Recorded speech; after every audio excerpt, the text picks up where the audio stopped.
Well, we're going to move on to the rest of the program. China's just released a new defense white paper that's being hailed as a major breakthrough for transparency in its armed forces, as well as revealing details of the army's structure. It also lays out national defense priorities in unprecedented detail. Here's a look at that. China's ground forces comprise over 850,000 troops, divided into 18 combined corps and spread across 7 military commands located in Beijing, Nanjing, Chengdu, Guangzhou, Shenyang, Lanzhou, and Jinan. The Air Force has nearly 400,000 personnel, concentrated in those same military hubs. Then there's the Navy. Boasting 235,000 personnel, China's maritime forces are divided into 3 fleets: the Beihai Fleet, the Donghai Fleet, and the Nanhai Fleet.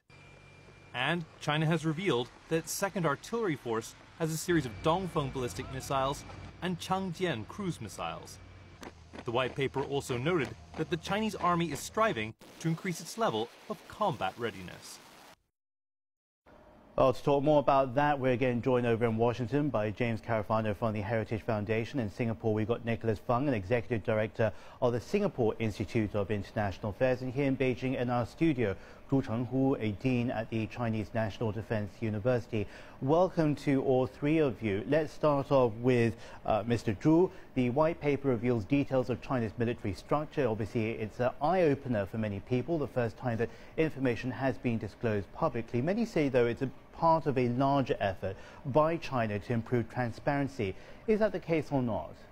Yes, I think so, because it's a very, very big step forward for China to be transparent on its road.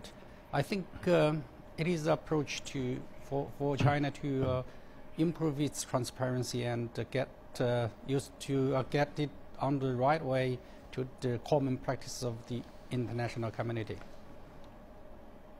I also want to ask Nicholas Fung over in Singapore. There's long been criticism from different quarters whenever China announces a major move to support its own military capability. Some countries have even used the growing Chinese military budget to justify the build-up in its own armies. Why are so many people sensitive when we talk about China, when we talk about its military?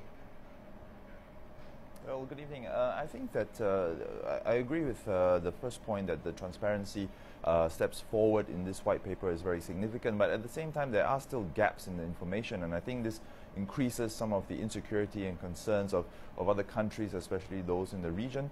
The territorial issues are often brought up as a concern for many of the other countries, especially the smaller nations involved in maritime disputes, for example. So when China makes steps to increase its military capabilities, there's usually a question mark, especially when some information as to what specific capabilities those are, what are they going to be used for, are actually lacking. And I think in this white paper you also see that we don't have a lot of clarity on those issues. Well, let's look at this, because while some are happy to see the Chinese military opening up, critics point out that the PLA is still far from an open book. China's military spending was not mentioned much, and a great deal of information is still classified. Let's hear what the defense military had to say about that. One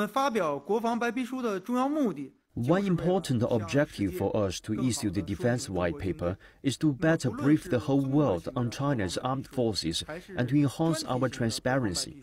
Military transparency concerns national security. It's the concept in relative terms. There is no country in the world that enjoys absolute military transparency. Let's head to Washington to James Carafano. James, you heard what was said just there. Fair point, some would say.